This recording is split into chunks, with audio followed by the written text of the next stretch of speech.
Bismillahirrahmanirrahim. In the name of God, the infinitely compassionate and merciful, I will also use a prayer used by the Prophet Moses, peace be upon him, in both Arabic and English.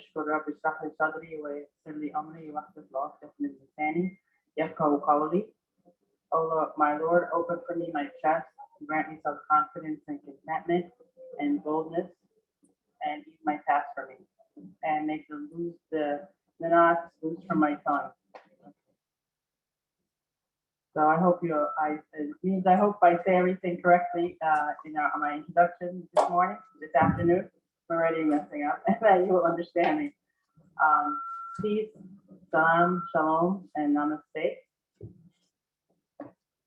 My name is Okon-Briggs. I'm the founder of our Common Beliefs, an interfaith organization based in Barclays Manor, New York. I'll be the MC today for today's event. Our Common Beliefs, as well as many masajid or mosques in Westchester, including UWMS here, and other Muslim organizations are part of MCW, Masajid Collaborative of Westchester.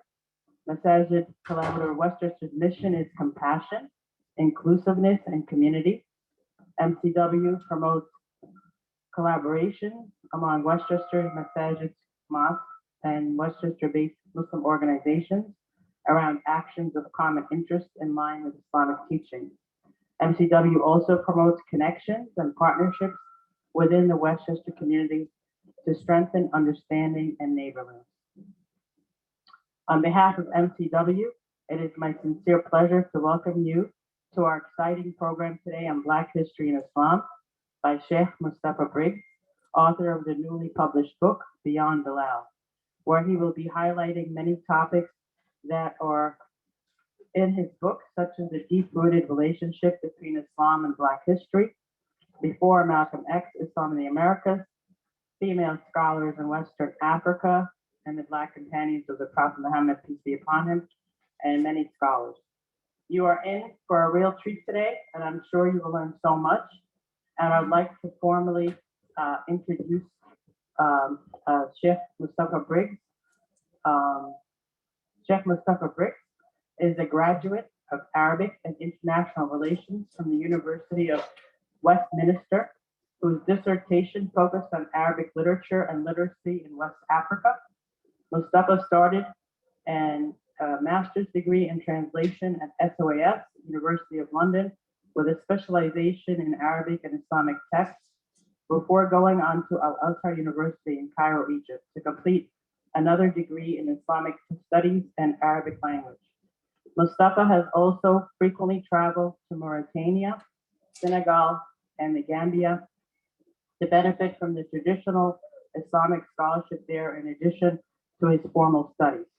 Mustafa rose to international acclaim for his Beyond Bilal, Black History in Islam lecture series, which saw him explore and uncover the deep-rooted relationship between Islam and Black history, and the legacy of contemporary Muslim world, contemporary African Islamic scholarship and its role in the international relations of the Muslim world, as well as the vital role of female scholarship that plays in the West African Islamic tradition, which he has presented at over 30 universities across 3 continents, including Oxford, Cambridge, Harvard, and Yale.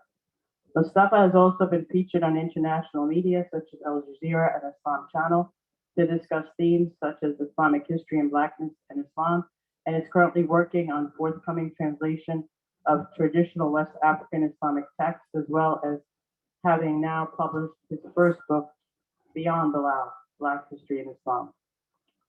For all of our virtual audience, if you have any questions as you are listening, please write them to Q&A in the chat, and we will try our best to get to all of them after the questions in the audience here. You can also email your questions to contact@mcwny.org, and I will also include that in the chat, and we'll make sure to forward them to Sheikh Mustafa to answer at a later date if we don't get to them today. For the audience here, we have index cards and pens you can write your questions on for your convenience, and we will collect them at the end of the program for the Sheikh to answer. Sheikh Mustafa has a lot of amazing information to cover for us today. And if you would like to pre-order his book, you can go on www www.beyondbilal.com/the book to order it. And I'll also add that to the chat. Before we start the program, the chairman of UWMS, Amr Hafiz, would like to welcome everyone to our first hybrid event at UWMS since the beginning of COVID. Brother Amr Hafiz.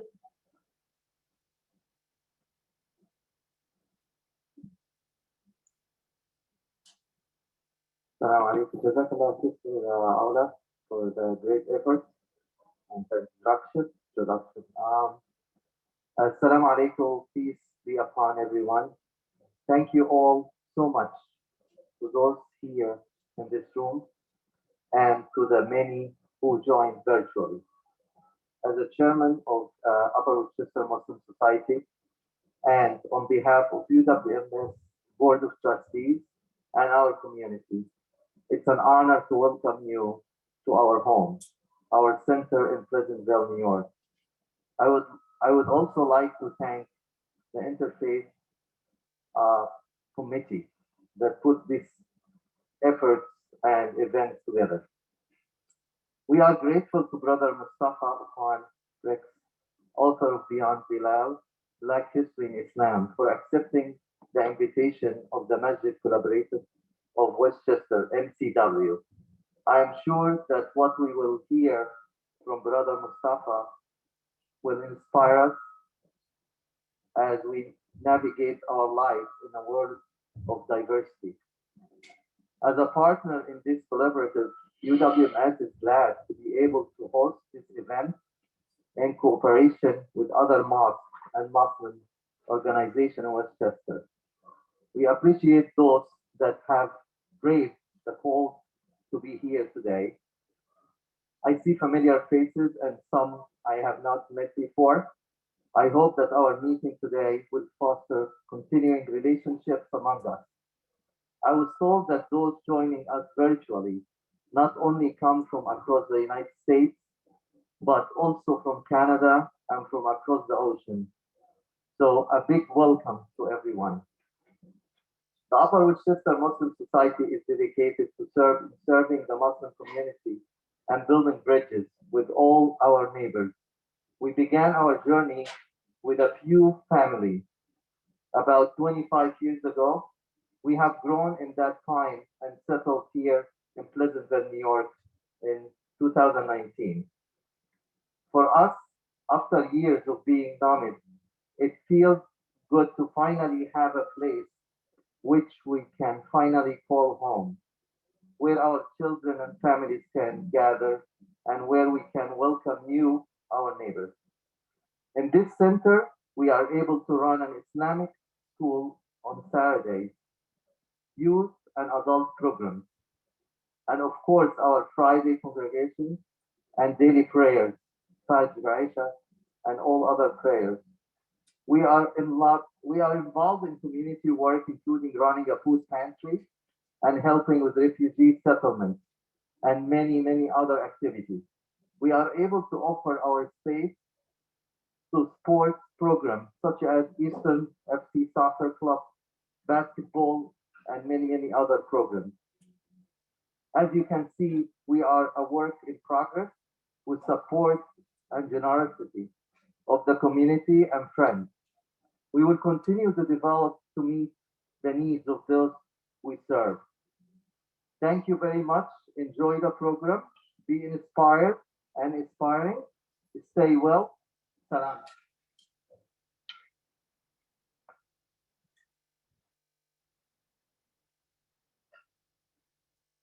We would like to acknowledge some of our elected officials that are with us virtually right now. Honorable Miriam Roca, the District Attorney of Westchester County. Leila Curtin, Executive Assistant District Attorney for Intergovernmental Affairs and Criminal Justice Initiatives, and Chief Diversity, Equity, and Inclusion Officer at Westchester County District Attorney's Office. Crystal Collins, Director of Policy and Programs, Faith-Based Initiatives and Urban Affairs for the Office of the Westchester County Executive. And Colleen Brathwaite, Chairman of the Westchester Women's Agenda. And now we'll begin our event. Chef Mustafa Briggs, welcome. The floor is all yours. Alhamdulillah. Assalamu alaikum wa rahmatullah. May peace and blessings be upon everybody. Thank you for inviting me to join you all here in this very beautiful, small but beautiful community. It's an honor to be here with you all and to share some of my research and some of my presentations. And just to give you guys a background, the first project or the first lecture that I did was called Beyond Bilal, Black History in Islam. And so for those who don't know who Bilal was an Ethiopian formerly enslaved companion of the Prophet Muhammad, sallallahu alaihi wasallam, peace and blessings be upon him, who when he became Muslim, he was freed from slavery by the Prophet's best friend and closest companion, Abu Bakr, and he became an integral part of the early Muslim community. And because he's the most prominently known Black figure around the Prophet Muhammad, anytime that issues to do with race relations, issues to do with racism, etc., are referred to by Muslims, usually they refer back to Bilal and they say, oh, yeah, well, you know, they can't be racism in Islam because Bilal is Black, or they can't be issues with Black people in Islam because Bilal is Black. And unfortunately, in honoring his legacy, he's also become tokenized because through my research, I realized that there are more figures in the history of Islam and in the Islamic narratives who would be defined today as Black, but they're not commonly known as being Black people, or they're not referenced, or they're not known figures. And so when I named the presentation Beyond Bilal, it was a Black History Month. I wanted to highlight the people before Bilal who were Black, the people alongside Bilal around the Prophet ﷺ who were Black, and the legacy that Islam had with Black people after them, in order to kind of help social cohesion, in order to help people deal with race relations issues. The first lecture dealt with Black people in the Quran, Black people around the Prophet Muhammad, peace and blessings be upon him, and then the history of Islam in West Africa, where most Black Muslims today would trace their origins. And then I had a second lecture called Before Malcolm X, History of Islam in the Americas, as I did a tour of Beyond Bilal in the USA, and I discovered more about the history of Islam in the USA and how that connected to my earlier research. And so that led to a second lecture, which I gave in London at the London School of Economics. That was the first place that I did it, LSE, London School of Economics and Political Science. And then I did it at a few other universities as well. And then I went on tour with it in the USA. And then in the original Beyond Bilal lecture, I had a section dealing with female scholarship within the Islamic tradition, which was something that many people found interesting, as they had never heard of female religious leaders in the Muslim community, and specifically in the West African Muslim community. And so I did a presentation strictly focused on that. And then all of that research I compiled into my book, which unfortunately I only have a few copies left for those who would want to get it today. But inshallah, you can order it online at the website. The link will be made available and it can be delivered to you within the next week or so. And so I had to do something that I've never done before for this lecture. I have 3 different lectures, and each of them are each of them are usually an hour or so each. And today, because all of these subjects that are in all of my lectures are covered in the book, I was asked to give a presentation that dealt with essentially combining all 3 of my lectures into one lecture. So I did that, and taking away the non-essential information, I have about 150 slides. So I don't think I'll be able to go into as much detail as I would like about everything. This is just kind of going to be like a summary lecture, but I would encourage you all to purchase the book, because all of the information will be inside and more.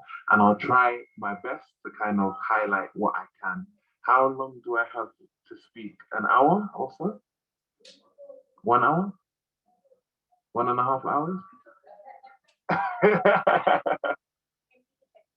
We finish at 3:30. And a question and answer session. Okay, so this is going to be a very brief summary, but summaries are always good because they can, inshallah, keep you guys engaged. And yeah, you guys are the guinea pigs. I'll edit this as I go along, but thank you for attending. Thank you for your support. And inshallah, we can start the lecture, the new Beyond Bilal, Black History in Islam. So I always like to start the lecture with facts and figures. And these facts and figures deal with numbers that people usually don't think of when they think about Islam and the Muslim world. For the majority of people, when they think of Muslims, they think of Asians and Arabs, and they don't really think about the history of Islam and the legacy of Islam in Africa. Or if they do, they usually just associate it with North Africa and don't realize that there's a vast legacy of Islam in sub-Saharan Black Africa as well. And so if we look at the facts and figures, there are over 100 million Muslims in Nigeria versus 60 million in the Arabian Peninsula. So the Arabian Peninsula would consist of countries that we would commonly know, Saudi Arabia, Yemen, Oman, the United Arab Emirates, etc. If you add up the populations of the Arabian Peninsula and all of the Muslims there, you got it, this is being live streamed. If we add up the population of all the Muslims there, we would see that there would be 60 million. Whereas Nigeria, which is just one of Africa's 54 nations, has a Muslim population of 100 million. Nigeria has over 200 million inhabitants, and 50% of them are Muslim. But this is something that when people think of the Muslim world, they don't really think of. Ethiopia has just as many Muslims as Iraq, or as we say in America, Iraq. And Niger and Somalia have 98% Muslim populations. Niger is in West Africa and Somalia is in East Africa. And that's more than Saudi Arabia and Pakistan that have 97% Muslim populations. And Senegal, which I'm sure we all know if we follow soccer, today is the final of the African Nations Cup, and it's Senegal versus Egypt, two of my countries. Senegal has a higher percentage of Muslims than Egypt or Syria because the population of Muslims in Senegal is 97%, whereas in Egypt it's 95%, and in Syria it's 93%. So I say this to say that this is information that a lot of people don't know. And also, if we look, nearly 1/3 of the world's Muslims live in Africa, with 50% of those African Muslims living in sub-Saharan Africa.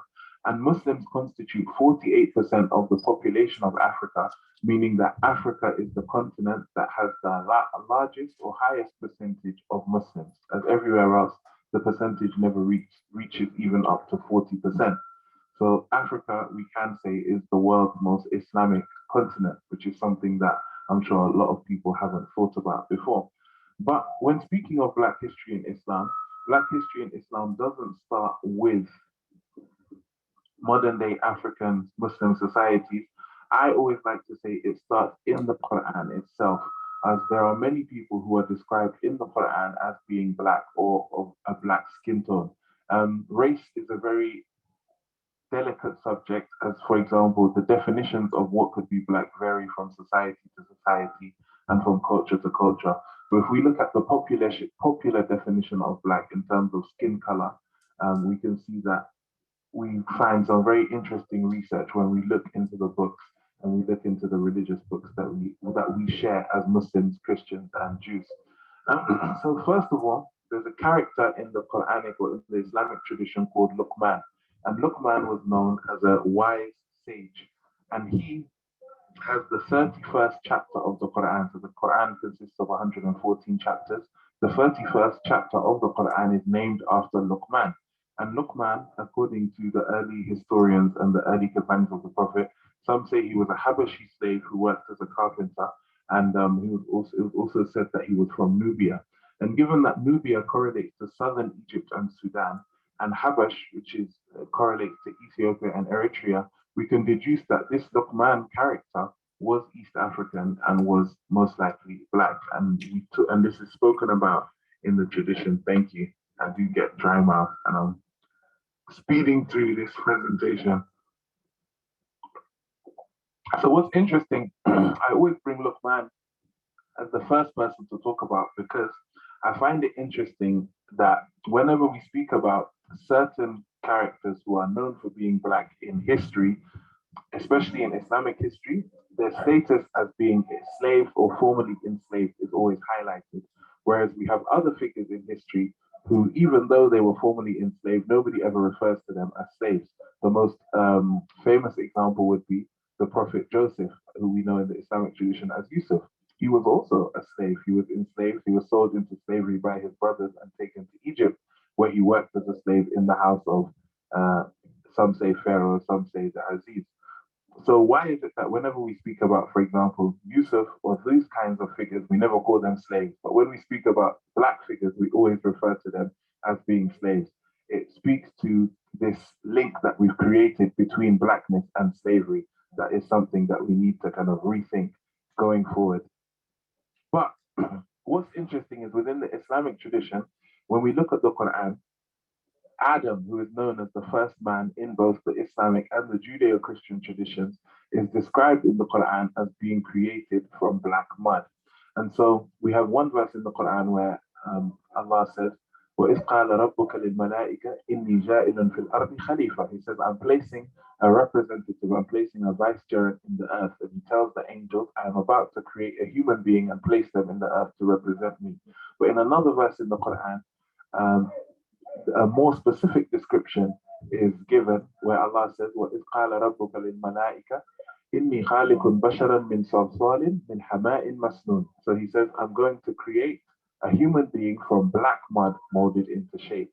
And within the Islamic tradition, we have what we call tafasir or tafsirs, which are when the scholars explain the Quran using other verses of the Quran and also using the sayings of the Prophet Muhammad and his companions and the knowledge that we've inherited from the early generations of Islam. And so there are some tafsirs that are more referenced than others and are widely spread amongst the Muslim tradition than others. And in all of the most famous tafsirs, such as the tafsir of Qurtubi, the tafsir of Jalaluddin Suyuti, who was an Egyptian scholar, the tafsir of Tabari, who's the greatest Islamic historian that we have, the tafsir of Shawkani, and the linguistic tafsirs, which deal specifically with the use of certain words and where those words originate, such as the Baidawi and Baghawi tafsir. All of these tafsirs talk about the fact that Hama is a black mud, and Tabari says it's either a mud which is naturally black or a mud that has changed and become black. And Baidawi also adds, and Baghawi, sorry, some traditions say that Allah fermented that mud that Adam was created from and let it sit until it changed and became black, and then he created Adam from it. That's what the Islamic tradition has to say. And the most interesting statement we have to this effect is the statement of Al-Jawhari, who says, the reason why Adam was named Adam is because of the Adam complexion he was given, which begs the question, what does Adam mean etymologically in the Arabic language? And the question, and the answer to this question is always eye-opening. So what does Adam mean? If we look at the classical lexicons of the Arabic language, especially the most prominent of them, we see that when the word Adam is used to describe a skin color or a skin tone, it's always exclusively used to describe black people and darker skin tones.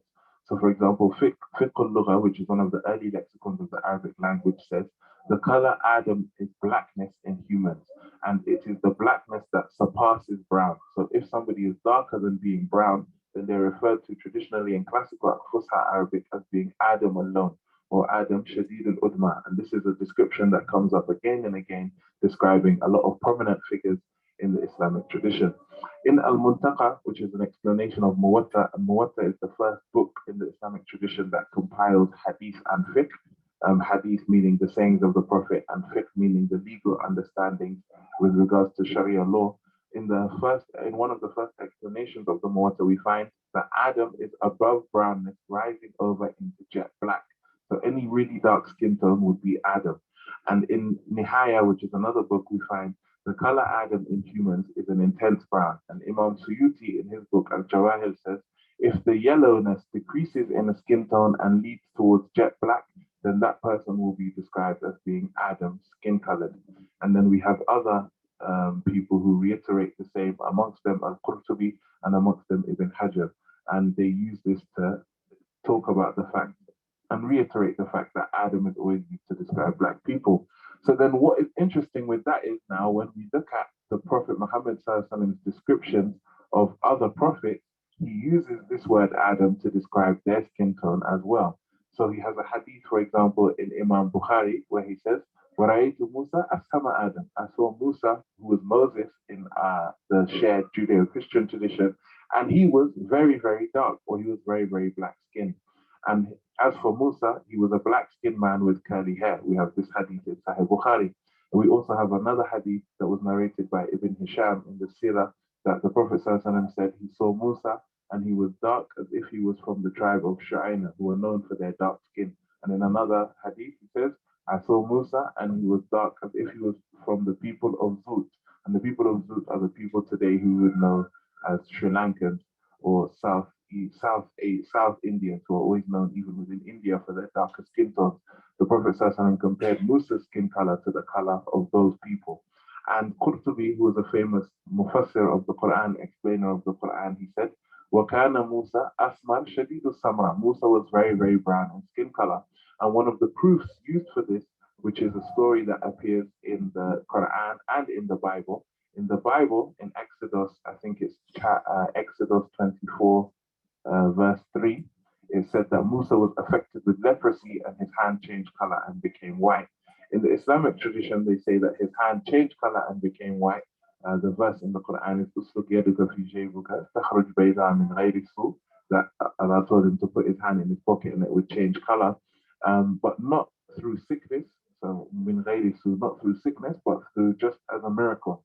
And so when they explain this verse, they say, Tabari says, وَكَانَ مُوسَى فِيمَا ذَكَرْ لَنَا Adam. Musa was, according to what we know, Adam. He was dark skinned. And so Allah made him being able to make his hand change color, one of the signs and one of the miracles he was sent with. And Baydawi also says the same thing. إِنَّهُ عَلَيْهِ السَّلَامُ كَانَ آدَمْ شَدِيدُ الْأُدْمَى. He was, peace be upon him, very, very dark. And so him being able to change his skin color of his hand was a sign or a miracle. And most interestingly enough, Jesus as well in the Islamic tradition is also described as being Adam alone, or Adam in skin color. As we have this hadith which was narrated by Ibn Omar, who was the son of one of the Prophet's closest companions, Omar bin al-Khattab. And when the Sahaba, the companions of the Prophet, were debating as to whether the Prophet described Jesus as being light-skinned or dark-skinned, Ibn Omar says, Wallahi ma qala al-Nabi sallallahu alayhi wa sallam, la Isa ahmar, that I swear by God, that the Prophet never said that Isa was red, and red was the skin tone that they used to describe Europeans or Westerners. Persians, they would describe as asfar or yellow, and then the Arabs themselves, they would describe themselves as abyan, or which is translated as white, but it's more of a tanned, darker white than a Caucasian or Western white. So he said, Musa was not described as being Ahmar by the Prophet, but rather he was described as being Adam, which is the same word used to describe all of those previous figures. And the most interesting part of the history, and this is a history that links all of us together as Muslims, Jews, and Christians, is the story of the patriarch Abraham. As we know, in the Judeo-Christian tradition, all of the prophets that we have in the Bible and in the Torah are descended from the patriarch Abraham through his first wife, Sarah. And in the Muslim tradition, we have that the Prophet Muhammad ﷺ is descended through Abraham, through his second wife, Hajar or Hagar in the Bible, who was from ancient Egypt. And if we look at ancient Egypt at the time when Abraham was supposed to have been there, this was before the Roman and the Greek invasions and the Arab and the Turkish invasions. And so the population in ancient Egypt would have been black and similar to how we find the southern Egyptians, the Nubians, etc. looking. And so if we look at that and we look at even the hadith of the Prophet ﷺ when he tells his companions, Egypt will be opened up for you. And when you go, be nice to the people you find there because they are our relatives through blood and our relatives through marriage, because one of his wives was also from Egypt, Maria al-Qibtiyah. Then we see that there's no greater testament to Black history in Islam than the fact that Hagar, who was said to be the ancestor of the Prophet ﷺ, and the founderess of the most important city in the Islamic tradition, the city of Mecca, and who us as Muslims, we have to pray towards Mecca 5 times a day, and we also have to visit Mecca once in our lifetime. And when we go to visit Mecca, the key pillar of our pilgrimage is running in between the same 2 mountains that Hajar ran in between in order to find water to give her son Ismail. And so Black history in Islam is very, very integral, and we can find it firstly within the Quran. And here's the narration from the Prophet ﷺ. He was very direct in his description of his distant relatives in Egypt as he traced his lineage through Ishmael. And we see him telling his companions, when Egypt is open for you, I advise you to be good to its people, for they deserve protection and mercy. And Ibn Hisham, who was the first person to write a biography of the Prophet ﷺ, after Ibn Ishaq, whose biography is only maintained through Ibn Hisham's biography, he says that the Prophet ﷺ said, beware of Allah regarding the people under your protection in Egypt. They are people with jet black skin and curly hair, because we share with them lineage and we also share with them marriage relations. And this lineage, as I mentioned earlier, was the lineage that they traced through Hagar, the mother of Ismail, and the marriage relations was the fact that the Prophet himself had a wife named Maria from amongst them who gave birth to his last son, Ibrahim. And that last son he named after his ancestor, Abraham. Then the next section of the presentation deals with Black Sahaba beyond Bilal. So Sahaba is the term used to refer to the companions of the Prophet Muhammad sallallahu alaihi wasallam. And Bilal, as I mentioned earlier, is always usually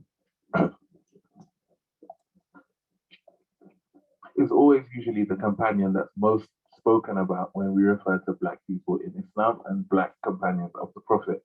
But there's a popular movie called The Message. And this is a picture from that movie. Has anybody seen the movie The Message? So if you've seen the movie The Message, who's this character in the movie?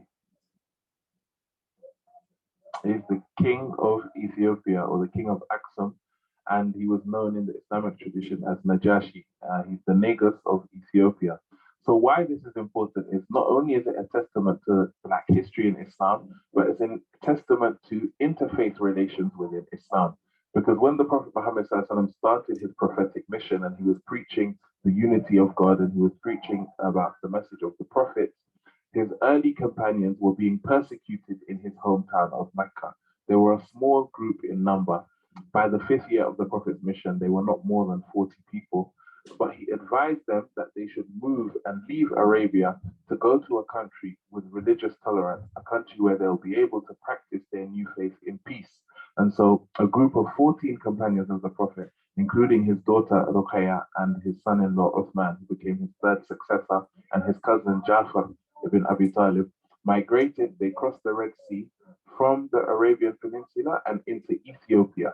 And in Ethiopia, they were greeted by the Christian emperor of Ethiopia, who was Najashi, or the Negus. And he welcomed the Muslim community. He allowed them to build a mosque and to practice their faith. And so the first place that Islam was established as a community, and the first Muslim community was established not in Arabia, but in Africa, because Africa was the first place that allowed Islam to be practiced without fear of persecution. So not only is this a testament to interfaith relations, but this is a testament to Black history in Islam. And then when they returned to Arabia, they also returned with many converted Ethiopians who settled and lived amongst the Prophet. So I brought examples of some of them here. I won't go into it due to the time, but if you all purchase the book, I have a detailed description of a lot of these companions who were mentioned, their biographies and their stories and their life of the Prophet, around the Prophet. Not only that, but some of the relatives of the Prophet were also described as being Black.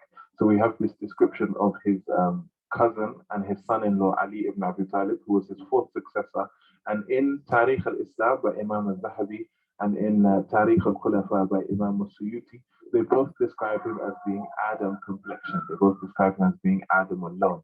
And he has descendants such as Muhammad Nafs al-Zakiyah, who led a revolution against the Abbasids, and who was the ancestor, and who was the brother of Mawla Idris, who's the ancestor of the Moroccan royal family. All of them were described as being Adam in complexion. So the next section that I'll go into is Islam in West Africa. And this is my own personal specific area of research, as not only am I West African, but I traveled frequently within West Africa, and I met and studied with scholars there, and I tried to gain as much information as I could about the legacy of Islam and the history of Islam in West Africa. So I'd like to ask you all actually a question before I go into the story. Two questions.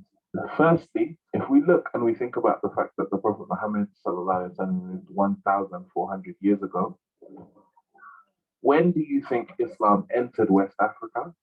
And then also, how do you think Islam entered West Africa? So I'll ask anyone in the crowd or anyone in the chat those two questions before I proceed. Any estimates, even if it's a wrong answer, because we'll learn the right answer afterwards.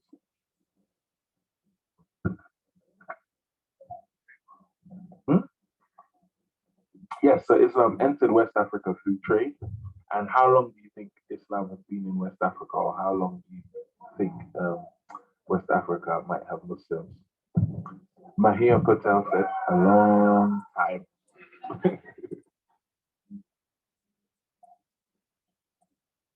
Any guesses? Guess at this stage. You can guess. Go ahead. In the 1500s? Okay, we have someone in the chat. Oh no, this is feel free to enter your guesses. Okay, so we had one guess, for example, saying the 1500s, which would be about 500 years ago. If we look at some of the historical, 100 CE? 700 CE? Okay, interesting. All right, so let's look at this map of West Africa in 1050. This is West Africa in the 1050, so 1,000 years ago, essentially. We're in 2022 now. And the major empires that existed in West Africa at that time were the Zagawa dynasty in Kanem, which is in northern Nigeria area. We had Songhai, Mali, and Ghana in what we know today as Mali and Mauritanian area. And then we had Takrur in Senegal. And Takrur and Ghana became the first Islamic states in West Africa. And this happened 1,000 years ago. So if we look in the year 1037, the king called Warjabi, who was the king of Takrur in northern Senegal, converted to Islam and applied Sharia law in his kingdom, and he made it an Islamic state. And then his neighboring kingdom, the neighboring kingdom of Ghana, the king, who was called Kaya Magasise, converted to Islam in the year 1076. So we can say officially Islam became a state religion in West Africa 1,000 years ago. But if we look at earlier reports from traders who used to come in and trade with West Africans from North Africa and from Spain, we have a Spanish scholar called Al-Bakri, and Spain was at that time under the rule of North Africa and was a Muslim country, southern Spain. Al-Bakri describes the king who was the king before the conversion of Islam, and his name was Basi.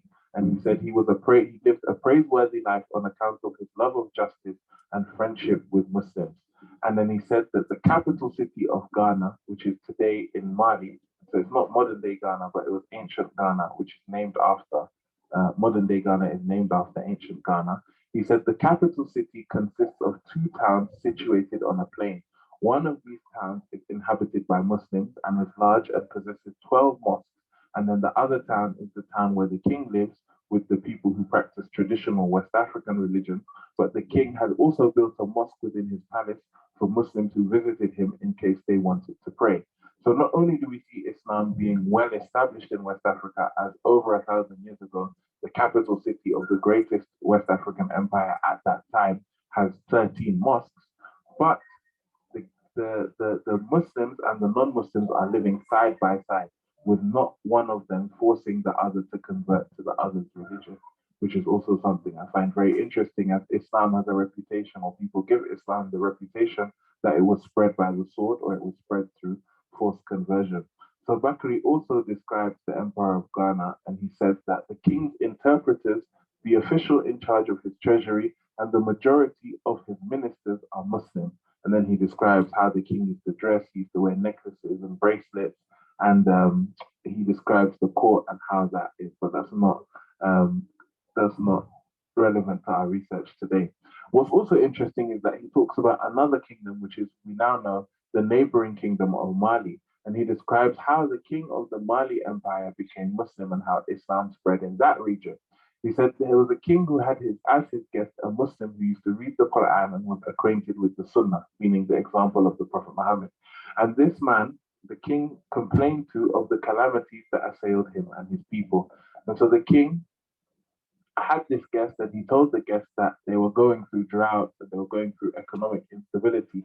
And so the Muslim, seeing it as an opportunity to call him to his religion, said, if you testify that there's only one God and you testify that Muhammad Sallallahu Alaihi Wasallam is his messenger, then I'll teach you a prayer that you can use, and that prayer will alleviate all the problems of your kingdom. So the king thought he'd give it a try. He took Shahada, and they did a prayer which is in the Islamic tradition known as Salatul Istisqa. It's a prayer that the Prophet Muhammad Sallallahu Alaihi Wasallam used to do for rain.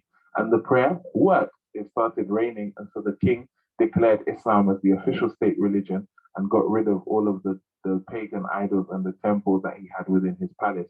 And he encouraged his people to convert. However, the royalty and the royal family and the people around the king became Muslim, but the general population, a lot of them stayed practicing the traditional West African religion. So this then leads us to the 13th century in West Africa. And in the 13th century, the Ghana Empire has fallen and Takrur has fallen, and a king arises called Sunjata Keita, and Sunjata Keita unites 12 kingdoms surrounding the Mali Empire and takes over West Africa. And so most of West Africa, from, if we look at the map, Gambia, Senegal, parts of Mauritania, Mali, Ivory Coast, Sierra Leone, etc., and even into Niger, were all under the authority of the Mali Empire. And the Mali Empire has a very, very famous king, Mansa Musa. And why is Mansa Musa famous?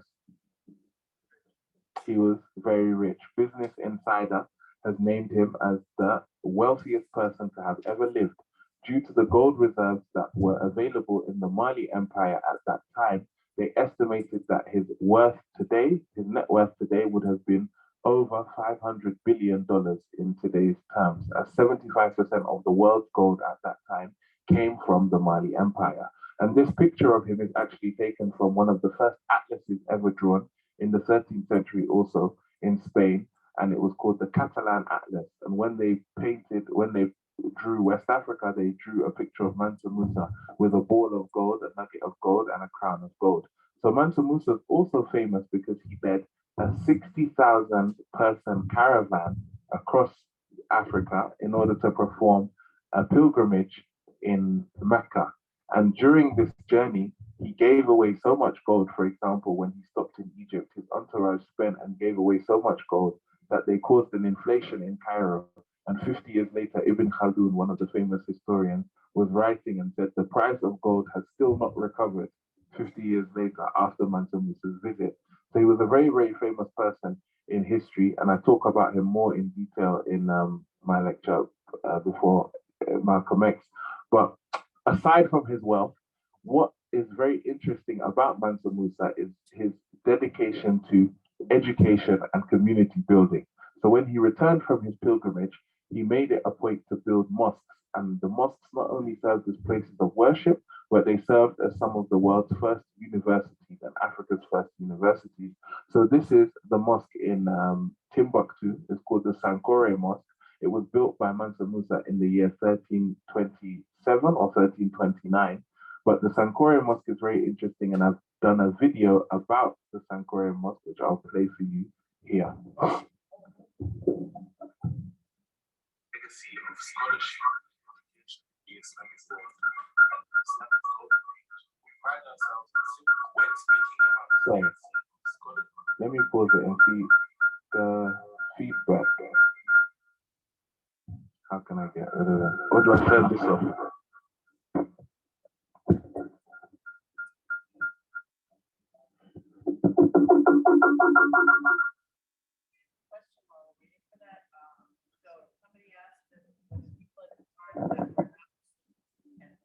Were there people there that were not Muslim Christian at that point?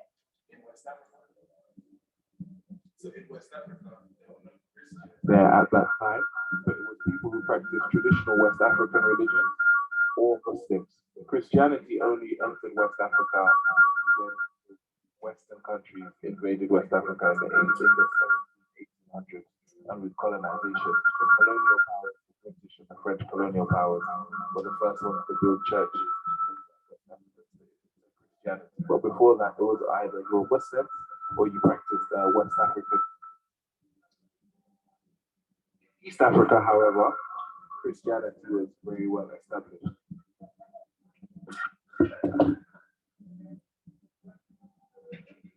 When speaking scholarship, education, and the Islamic culture.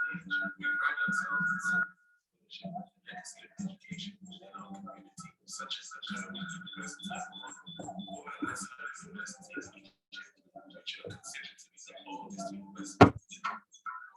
Famous universities established by Mustafa is the Sankore University that was founded in the masjid by Manuscripts and US. This university, which started out as an Islamic inside the masjid, went on to become one of the largest universities in time, hosting in its height 25,000 students and a library of 7,000 manuscripts, making it the largest library. The curriculum consisted of just Islamic subjects, science, mathematics, philosophy, astronomy, and even the occult sciences and medicine. Recent studies show mathematics texts that was used to teach the students who were studying in this university 600 years ago. And when this text is translated from Arabic into French and sent to Sorbonne University in Paris, they confirmed that the level of mathematics being taught 600 years ago at this university was equivalent to the second year of their mathematics degree program, which is one of the hardest to get into in France and in the Western world. Aside from this, literary criticism, detailed medical textbooks explaining how to conduct eye cataract removal operations, and thousands of verses of poetry translated and commented on, not just in Arabic, but in local West African languages using the tradition of Ajami script, which is writing West African languages with the Arabic script, were all found amongst the thousands and thousands of manuscripts here from this university. There was even a story of a scholar from the Hijaz who traveled to Mali in order to be able to teach in the university and was told he needed to take 10 years of prerequisite courses in the Qarawiyyin University in Morocco before he could be admitted into Sankore as a student. So when speaking about centers of learning in the Muslim world, such as the House of Wisdom and Al-Azhar and Qarawiyyin and Zaytuna, we shouldn't also forget Sankore University and many of the other institutes of higher learning that existed at the same time in West Africa.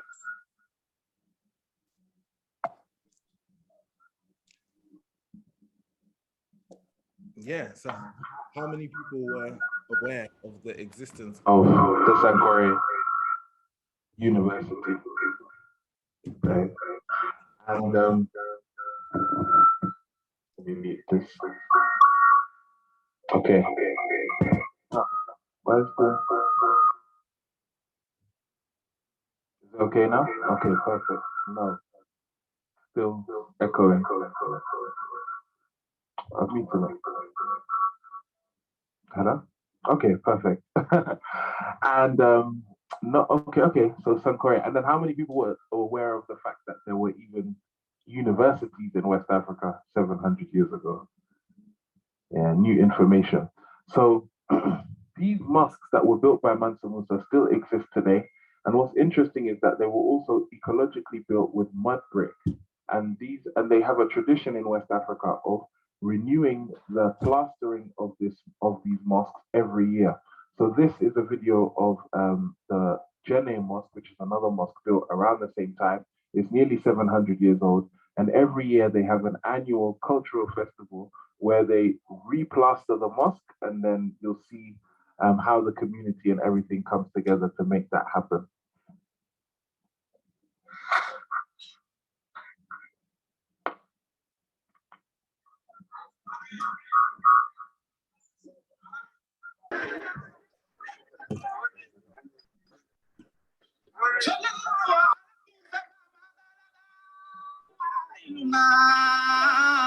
Alhamdulillah Rabbil Alamin wal Alamin. Wodi festival di wana magana eta ka da madu. Okay, festival makare ga guli na lafiya. Alhamdulillah. Ya ka da wodi gara na festival di kamora. Turu shido kamora ka festival la.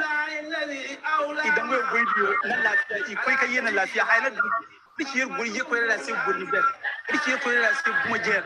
Ye koyra dia wana majere ni. Iza hadara da mawlidul muqtari. Yen ngare hayka ga yin ngari pulke yek gandadi alafiya makala yek gandadi yima lafiya afu إذا هدى مولد المختاري تفوز بالخيرات والأنوار مولانا سلام كوير وانا سرا كوير كلنا يردنا كدونا كوير جيرنا جيري بير كان لا غوكا شنتي وسرا غوفي جيري كو سي جيري جانغو كا اودا تنغري اكي ساري كي كوير نسباتي يكاغا بيو كوير دون تنغري دي تابت سابون يكاغا دو ابو يرنا كون فاي كاتير تارغت سي جيمي ko bamwe maka dan festival kada mai wani tنغري دوين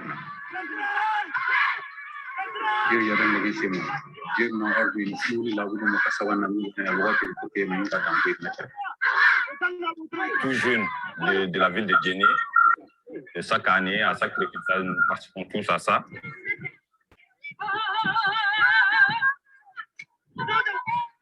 J'ai été désigné par les vieux du quartier pour un peu jouer le rôle d'organisateur du groupe qui devant transporter, c'est-à-dire l'argile du bas fond du fleuve jusqu'à la mosquée.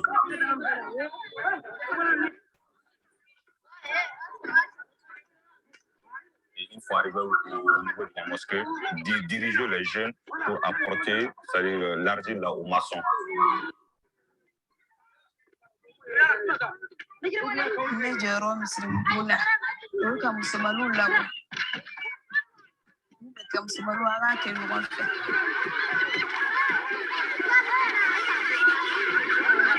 a fait jita, on a jita ka toga di chom. On a jita fo pour que vous encouragez.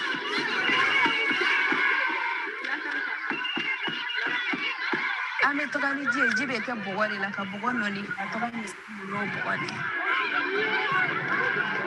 رو يال دينغرا لي كاسي بلو يا انا ما جي بورو انو دان دربه او سوسرا نغادي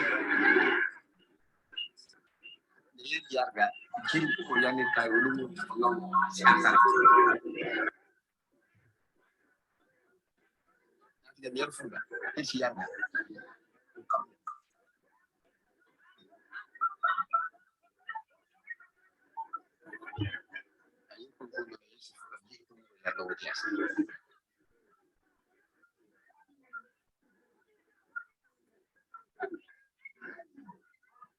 Orang gafiri, orang yersene. Sina kuna bas fu ter banani. Yuru danga mo bas fu musa.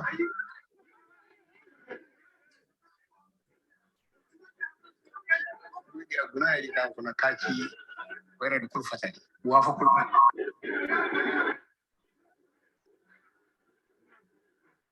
So kurka ka godi kuna kai wala kora mere do ka wi gerega kuroka. Banga kuka kayiro tije ya sisi danga ay maga kan ma an chai fu anama yi tare no mai barji wa fu kun dango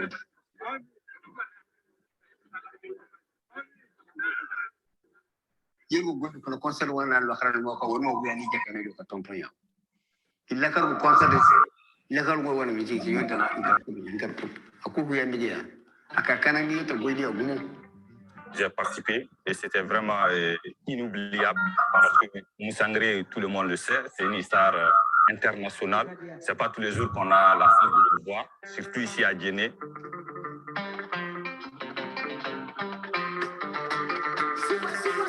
In order to reward the young people who helped replant them up, they brought the most famous singer in Mali to come and do a performance today.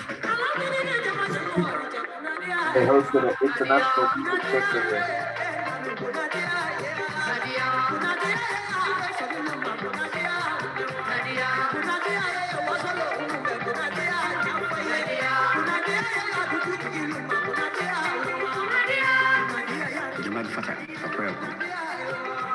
I don't know. I'm killing a baker doing the current who we call. That would catch all the one. And the one for the moment.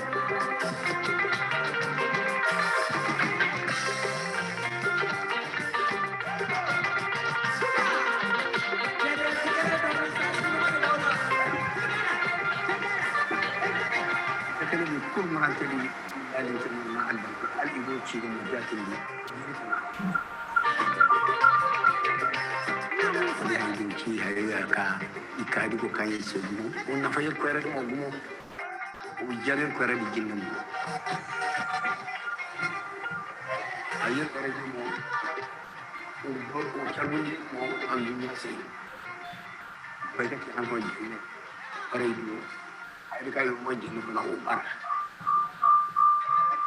Festival u kɔnɔna la fɛn min diyara ne ye yɛrɛ o ye conférence ye parce que conférence an denmisɛnninw de jɔyɔrɔ tun ka bon a la kosɛbɛ o tun bɛ komi an ka jamana bɛɛ b'a dɔn crise b'an ka jamana la u touchera o kan kosɛbɛ n'o ye réconciliation et la paix dans le nord du Mali tuguni marionnette kɛra jakun tagar'o bɛɛ la tuguni u kumana an ka jɛnɛ ko kɔrɔ histoire o fɛn caman f'olu fɛnɛ la ka denmisɛnninw hakili jigin u tɛ minnu dɔn olu fo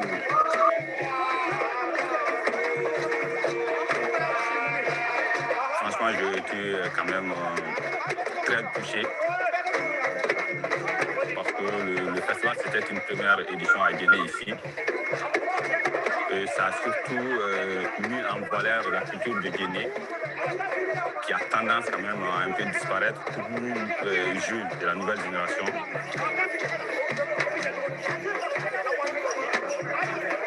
Ça nous permet quand même de nous dire qu'on devrait plutôt se concentrer sur ce qui se fait ici, chez nous, et de pouvoir valoriser cela pour quand même pouvoir laisser quelque chose aux générations futures qui vont venir.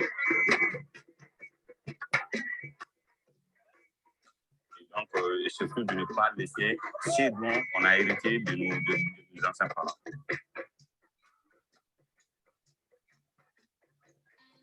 Yeah, a very interesting documentary from 4 weeks. Better than.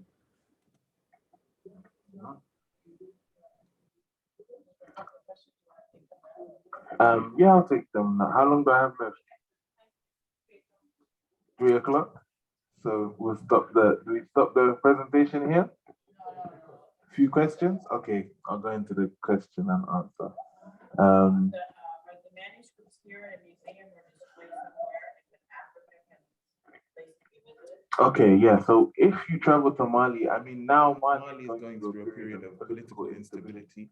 There have been, terrorist organizations that have been attacking and unfortunately even destroying some of these manuscripts and some of these ancient artifacts. And that's what the girl in the documentary was referring to when she was talking about, the crisis that they're facing. But there are some efforts from certain universities to preserve a lot of these manuscripts. So this, for example, are manuscripts that I took from the Boston University. They were leading like a project to gather West African scripts, and they're digitalizing them and trying to preserve them. In France as well, a lot of the French universities are going through these projects. If you contact me, I can give you some information with regards to some of these projects, and they have online databases where you can try and access some of these manuscripts, yeah. Another question is, Islam did not distinguish local culture more as long as they did not contradict the Quran or Hadith. Can you speak to this for African countries? Okay, yeah. So I feel like that's interesting, as we saw examples of that in the documentary, where when Islam came in, due to the fact that the Africans themselves converted to Islam, they still maintained their traditional culture and language, dress and style, but they also became Muslim, started to learn how to pray and learn the Arabic language for worship and different purposes. So I feel as though West Africa is a very, very good example of that, where West Africans are still very much West African. They haven't become Arabized. They haven't changed their traditional languages and a lot of aspects of their traditional culture, but rather they adapted them to their new beliefs or their ancient beliefs, as Islam has been there for over 1,000 years. Yeah. I have a question. You mentioned something about women scholarship by women Western Africans. Yes. Can you speak a little to that? Okay, so I'll forward to that. So the presentation deals with, I talk about, for example, the different West African kingdoms and empires and how they still exist in modern day West Africa. There are many emirates, many khilafas, many different things that exist in West Africa that are ruled by traditional kings. I spoke about West African scholarship. And for example, scholars like Sheikh Ibrahim Niasse, who studied with his father in a village in Senegal, but later went on to become, the vice president of the World Muslim League. He was an advisor to President Gamal Abdel Nasser. He was named Sheikh al-Islam by Al-Azhar University in Egypt, and this is him with Sheikh Mahmoud Shaltut, who was Sheikh al-Azhar at the time. Him and Gamal Abdel Nasser were also very close. The King Faisal of Saudi Arabia was also very close to him, made him the vice president of Muslim World League, and made him part of the council of ulama in Saudi Arabia, who made decisions that affected the entire Muslim world. He was decorated by Hassan II, the King of Morocco. He was a guest of Sheikh Zayed of the UAE, who asked him to pray for the development of the UAE when they discovered oil in the 60s. And he was a political activist, and he's here with Sheikh Amin al-Husseini, who was the Mufti of Palestine, as he was a pro-Palestine activist, and he used to visit Palestine, show solidarity and raise awareness of the Palestinian cause in West Africa. He also visited Iraq. He is in 1961 with Abdul Karim Qasim in the presidential palace. Here he is in Pakistan with Ayub Khan, who was the first prime minister of Pakistan, and at the bottom, Maulana Maududi, who he was, and Sheikh Ibrahim was the vice president of the Muslim World League in Karachi, Pakistan as well. And he even visited China. So there he is with Xiao Enlai, who was the right-hand man of Chairman Mao in the 60s. And he visited the Muslim community in China, and he was received by Mao and Zhao Enlai and the Chinese government. And all of the knowledge that he had, he all studied in West Africa. He never left West Africa to study. And he had never left Senegal even before 1937, when he was 37 years old, when he went on Hajj. And then my second lecture, I talk about the history of Islam in the Americas. I'll skip through it, but essentially I talk about Muslims who came before Columbus and discovered, and were here in America before Columbus. I talk about, has anybody seen, well, we don't have time to go through it, but if you've seen the film Roots, for example, Kunta Kinte came from a Muslim background and a Muslim family. So I talk about that and the different things to do with that. I talk about the fact that West Africa in the 1800s had a lot of Muslim kingdoms. So a lot of these kingdoms here were Muslim kingdoms, meaning that the slave population that came to America and to South America as well, a lot of them were most probably Muslim, and referring back to the legacy, etc., that I discussed in the first part. And then I talk about some of the famous enslaved Muslims here in the Americas who wrote books in slavery, who translated documents, who had amazing stories such as Ayuba Suleiman Jallo, Omar bin Said, Yaro Muhammad, Abdurrahman bin Sari, Yunus Muhammad Bath, Bilali Muhammad, whose documents exist today in Georgia, and the relationship between, many different things. And then the early Muslim movements in America, which were African American movements. So the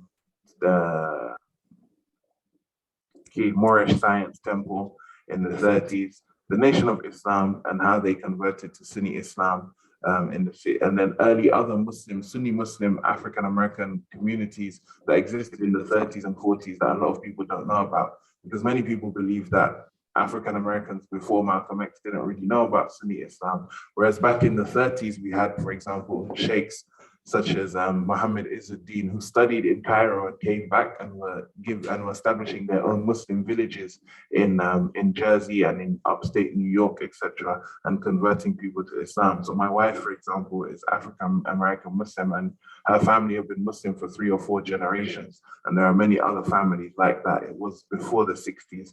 We had Sheikh Dawood Faisal in the 30s, who also was very active, and his wife.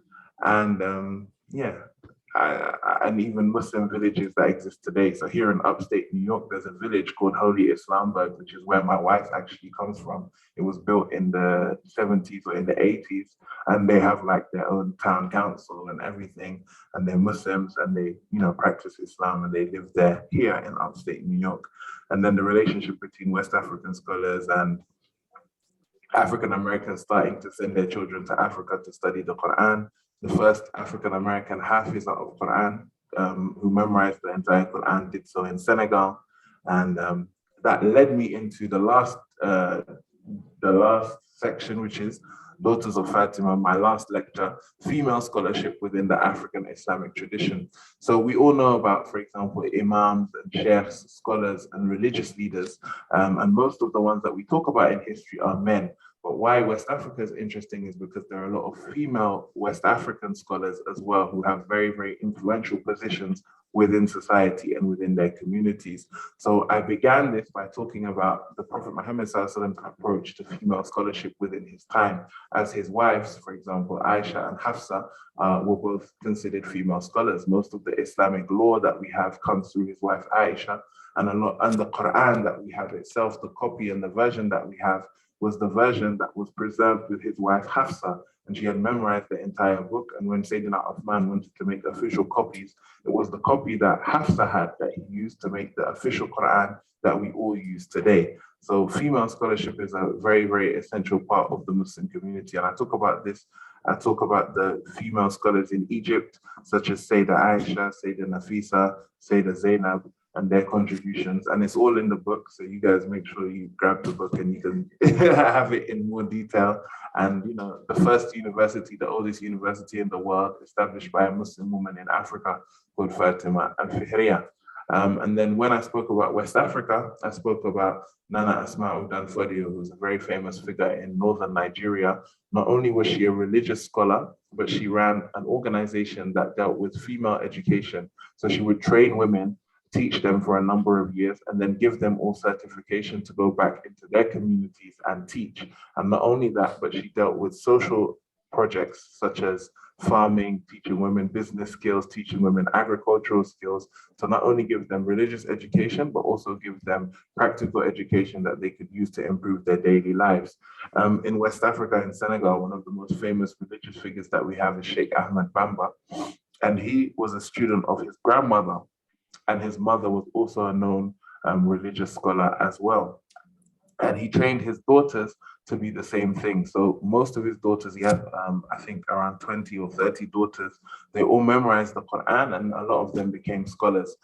So we have, for example, Sheikha Muslim Mbake, that was one of his daughters. Not only was she a scholar, she memorized the Quran, she established a school to teach the Quran, but she was an agricultural entrepreneur, and she became one of the famous, most wealthiest entrepreneurs in Senegal. She used to grow a cash crop, which was groundnuts, and she used to sell groundnuts, and she became one of the major cultivators of groundnuts in Senegal. And she used to grow millet, which she turned into this Senegalese couscous called chere. And she had a government contract to supply all of the people who went on Hajj with chere, and all of the army in Senegal, the Senegalese army, with her own brand of chere. And in 1961, I believe, when Senegal became independent, she also had a fabric factory in her father's town. And all of the fabrics that were used to dress the tables of the ceremony of independence all came from her factory. And she was given a government reward for all of her entrepreneurship skills. And it was called the Order of Merit of Senegal. And she was the first woman to achieve the Order of Merit in Senegal. And she was a female scholar. She also had a sister called Sheikh Maimuna Kabir. And Sheikh Maimuna was known for her love of the Quran. And she hand wrote the Quran from memory 20 times. So in Senegal, there are 20 Qurans that she wrote from memory without referencing. Because when you memorize the Quran in Senegal, you have to write it to prove that you memorized it with all of the markings, the fathahs, the dhammas, the kasras. And she did this from memory over 20 times. So this is a picture of her in her youth, and then this is her when she was older. And she also had another sister called Maimuna, who was known for that as well. And she was also an entrepreneur, and she used to host events. Sheikh Ibrahim Yas, who's another West African scholar I mentioned earlier, was also the same. He taught his daughters, and so he has a public speech where he said, women are something great and magnificent in the sight of God. So we should not neglect our female children, but we should respect them, because they will be the women who grow up to raise and train mankind tomorrow. And he had over 40 daughters, and all of his daughters memorized the Quran and became scholars. As I gave examples of some of them, this was one of his favorite daughters, Sheikha Maryam Yas. She memorized the Quran at an early age. She studied with her father. And then when she was 18, she got married and moved to the capital city, Dakar. And he told her, do not abandon the Quran. So when she arrived in Dakar, she made it her job to teach children the Quran, the children that lived in the house with her. Senegal is a polygamous society, so her husband had 2 other wives before he married her. So her husband's children, she would teach them the Quran. Then the neighbors heard about her teaching, and so they started to send her children. And then her bedroom, which was where she used to teach, became full of kids. So her husband gave her his office to use. Then the office became full, so she bought another house to use. And then the house became full, so the government actually gave her land to build her own school. And her school is one of the most famous Quranic schools in West Africa. Hundreds of thousands of children have memorized the Quran there. And she received support as she used to travel with her father, and she used to become acquainted with political leaders across the Muslim world. The Saudi Arabian government used to support her school. The Moroccan government used to support her school, and she used to take her children to Quran competitions, Quran recitation competitions across the Muslim world. She only passed away recently, and a testament to,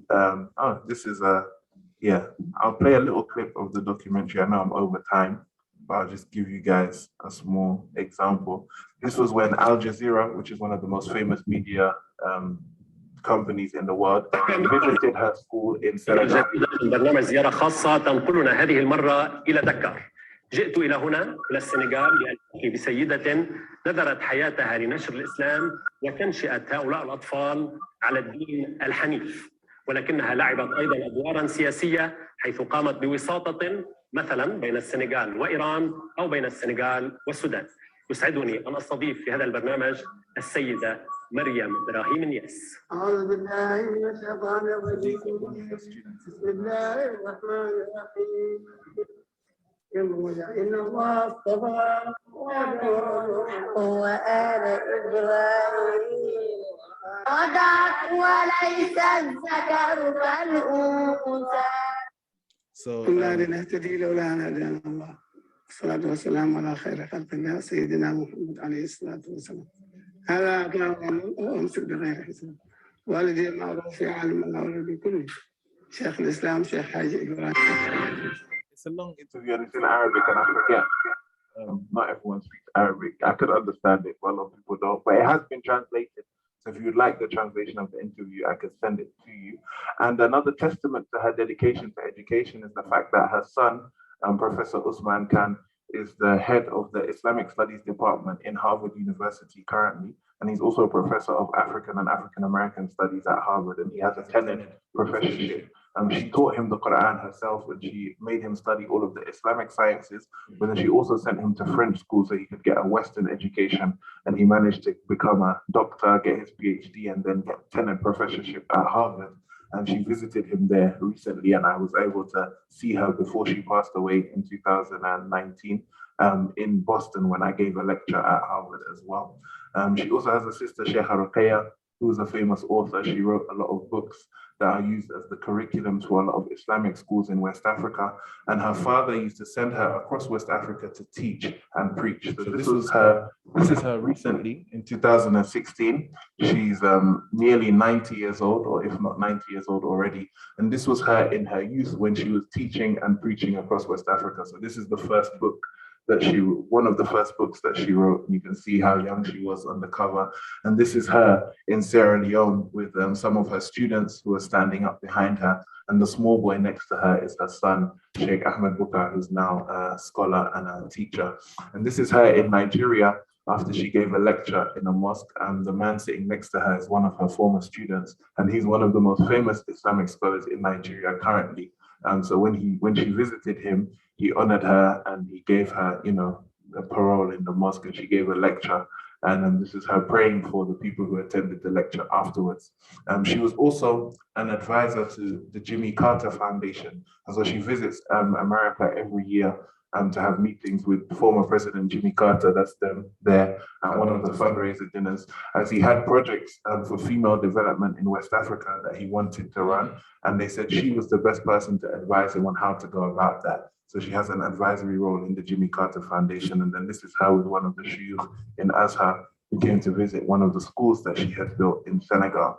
Sheikh Ibrahim Niass married a Nigerian lady called Sayda Bilqis Atta, and her father, Abdul Malik Atta, was the first Nigerian ambassador to the United Kingdom and to France as well. And so he came from a very connected family, and Sheikh Ibrahim Niass had 4 daughters with her, Sayda Hani, Sayda Fatima, Sayda Rahmatullah, and Sayda Hafsa. And all of them, after their father passed away, he was Senegalese, they returned to Nigeria, where they play a very big role in society. They all have organizations, and they serve as teachers and spiritual guides to thousands of people. So this is the oldest of those 4 daughters, Sayda Hani. She memorized the Quran in Senegal. She studied Islamic sciences, but she also studied in English school as well. And she was born in London, actually.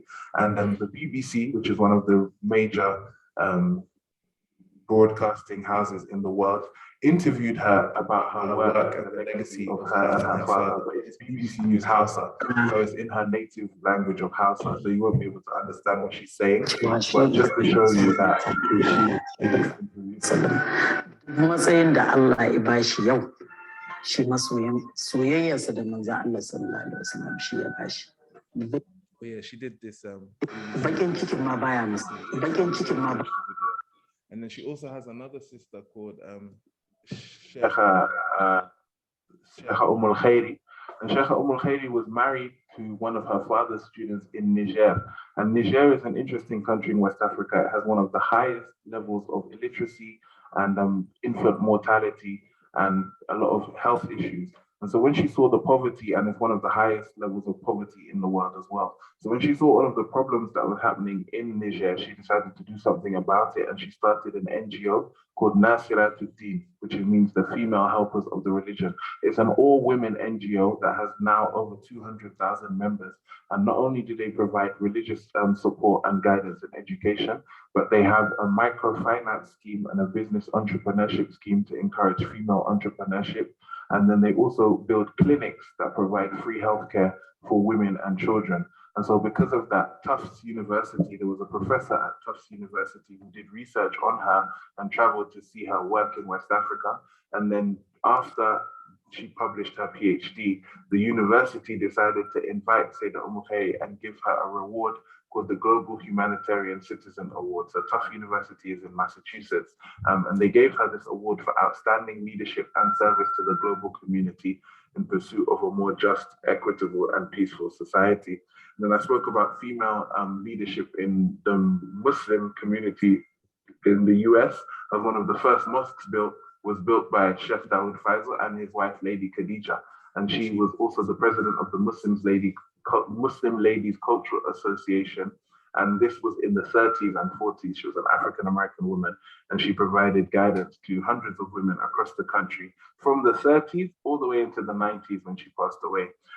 When we talk about Malcolm X as well, we shouldn't forget that it was his sister, Ella Collins, who adopted him when he was younger, raised him. She was his means of him becoming Muslim.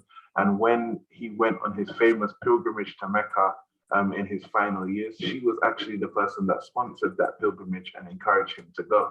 And not only that, but she took over his Organization of African American Islamic Unity after he passed away, and she paid for his funeral and all of his funeral expenses.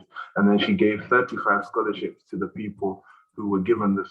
Malcolm X was given scholarships. She was the one that administered those scholarships. And so some of the earliest African-American Muslim community leaders studied abroad due to the influence of Sister Ella Collins. And then when we talk about the Nation of Islam, it was the wife of Elijah Muhammad, Sister Clara Muhammad, who actually introduced him to the Nation of Islam. So he only became the leader of the Nation of Islam through him joining through his wife. And when he was arrested in 1934 to 1946, she was the one that actually ran the Nation of Islam. And she established schools called the Muslim Girls Training Schools. And those schools now still exist today, but they're called the Clara Muhammad schools, and they exist across America. My wife attended the one in Atlanta, and there are many across America. There are over 75 schools, and she became one of the first people to develop like a homeschooling curriculum in American society. So yeah, brief summary. I'll take questions. Yeah, I'll take questions from you, and then I'll take questions from the crowd. The questions in the chat, just quickly, they just wanted to know if in your book you'll have all these wonderful pictures in your book. In the next edition. Okay. Another question, is it possible to visit Mali and study the manuscripts? It's possible to visit Mali and see the manuscripts and possibly study. I know someone from America who's currently there doing that, but I don't know how safe it is. So I don't know if I could recommend it. And then somebody wants to know how we can access this PowerPoint of yours. I'm not sure if they can, but that's up to you. You might not be able to access the PowerPoint, but you can access the book, Sean. Right. And question here from the audience here present. What are Islamic historical landmarks in Africa other than the ones we just saw in Mali? So there are a few in Senegal. They have the Grand Mosque of Touba in Senegal, the Masalik al-Jinan Mosque in Senegal, and those are the biggest mosques in Africa. In Nigeria as well, they also have a lot of mosques. In Ghana, there's a mosque called the Larabanga Mosque, which is one of the oldest mosques in West Africa also. It's about 800 to 900 years old. There's a city called Agadez in Niger, and that has one of the oldest mosques. And the whole city itself actually is considered UNESCO World Heritage Site. So all of those places are places I would recommend. Another question is, how can we get in touch with the person from the United States studying in Mali? They have Facebook and they have an email address. If you contact me, I'll put you in contact with them. Okay. Jazakallah. Any questions from the crowd? No. Okay. Thank you very much for having me. Okay, one more question. You know, any trips currently or in the future that go to West Africa to learn about the legacy and contributions made to our Ummah there? Do you know of any group that goes there? I was organizing a trip. I did organize a trip actually, but it got cancelled due to COVID. But I'm going to try and reorganize it, if not for this year, then for next year. And another question from here, have you done any studies in Latin America or Asia?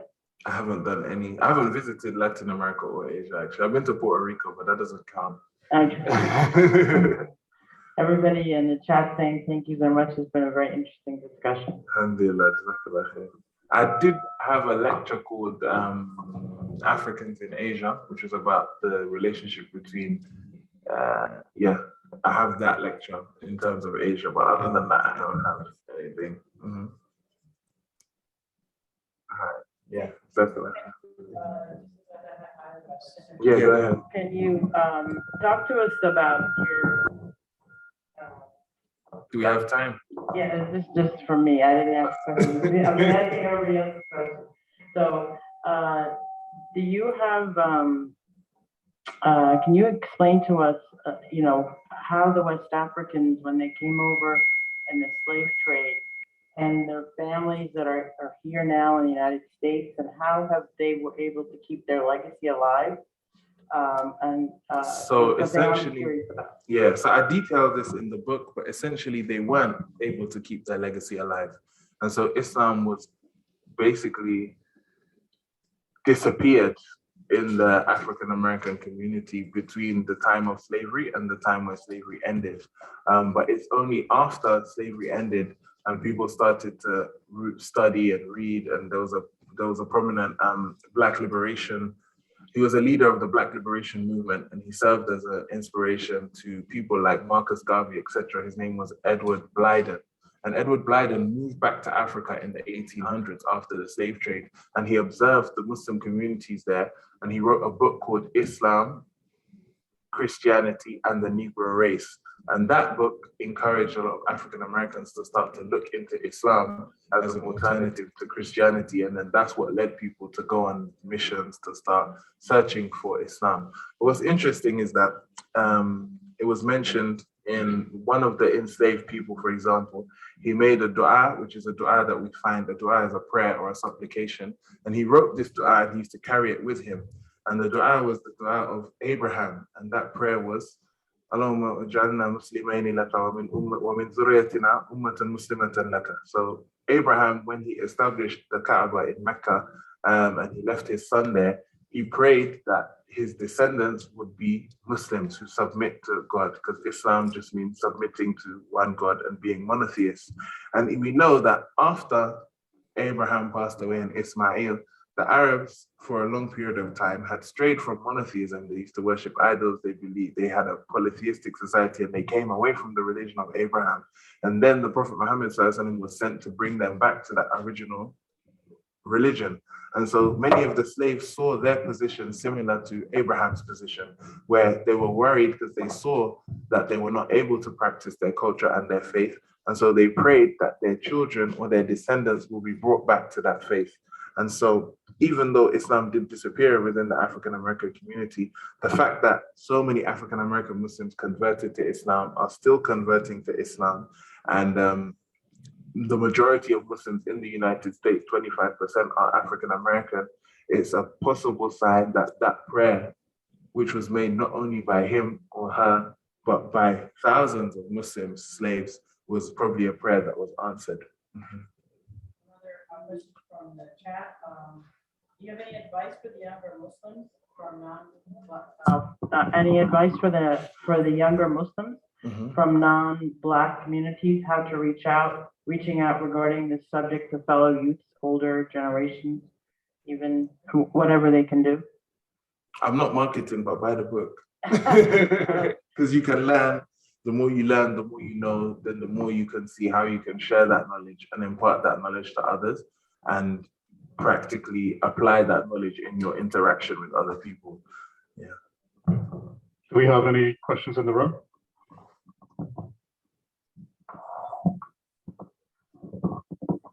Assalamu alaikum. Alaikum salam. Just in your research, did you find that Najashi was Bilal ibn Rabah's niece? They were, so Bilal ibn Rabah, his mother was related to Abraha. And Abraha came from the Ethiopian royal family, but he wasn't like directly related to Najashi, because what it was, Najashi ruled Aksum, which was the Ethiopian empire, and then he placed a general, which was Abraha, to be in charge of the colony that they had in the south of Arabia. So Abraha was from the same family, but he wasn't his direct sibling or nephew or niece.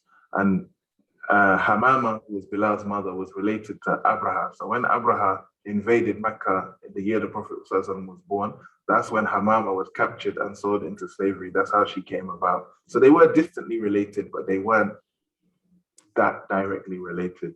Yeah. One more question. It's just, I know you're here partly because of Black History Month in the United States, and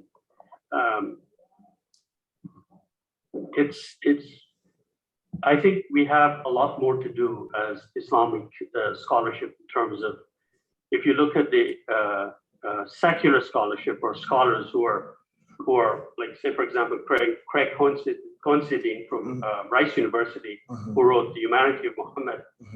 He said that he said something very interesting, that the first human being to dismantle racism in terms of the situation in Bilal and Rabah was undoubtedly Muhammad sallallahu alaihi wasallam.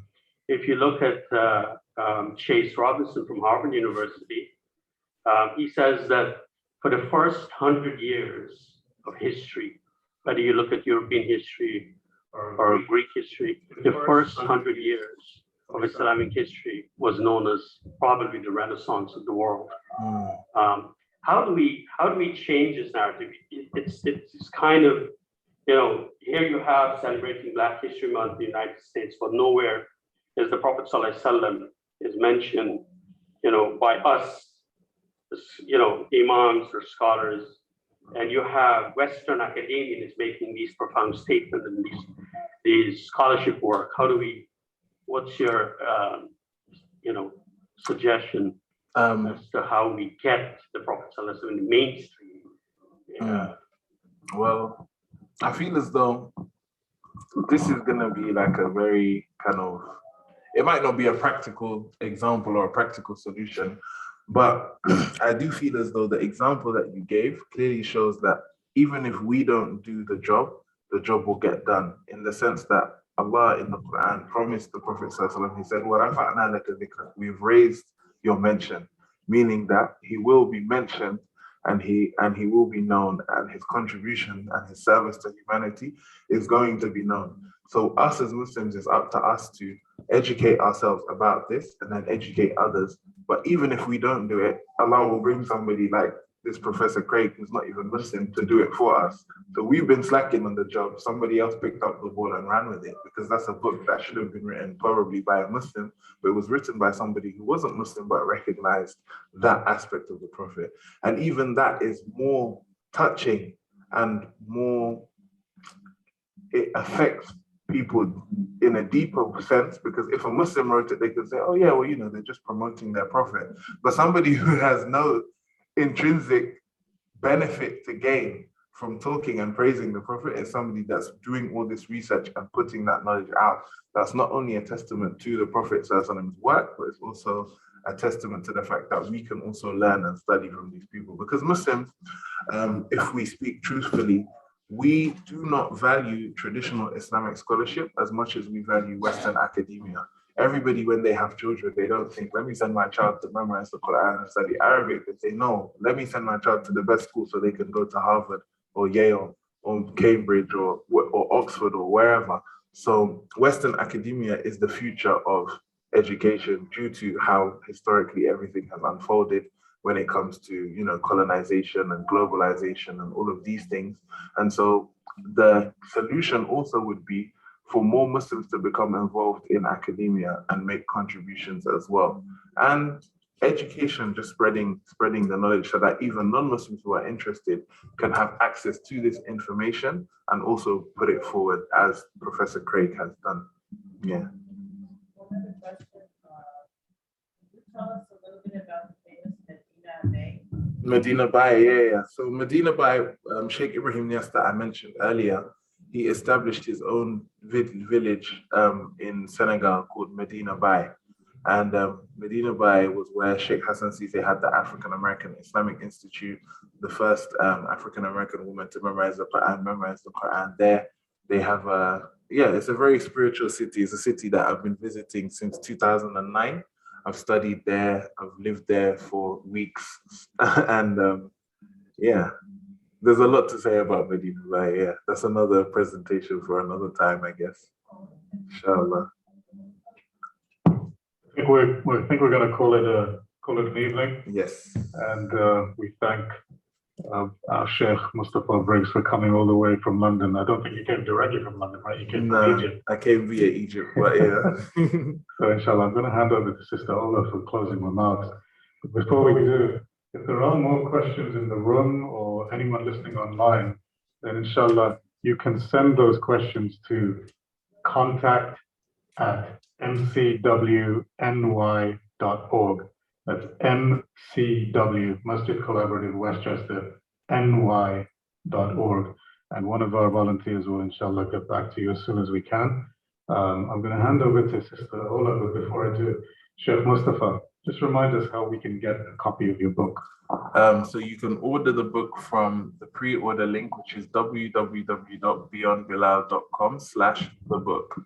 Okay, if I can ask one of our volunteers to put that in the chat. Yeah.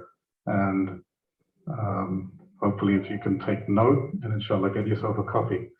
Sister Ola, I'm going to hand over to you for closing remarks.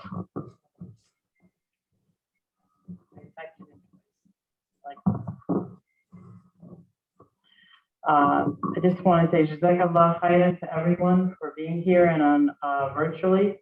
And thank you for all coming today. And thank you to our virtual audience. We're going to be ending our Zoom now. And for everyone in the audience here, we'll be here for a while, for a few minutes, and you can chat with Sheikh Mustafa and ask him some informal questions. Thank you so much. Jazakallah. And there are some refreshments outside for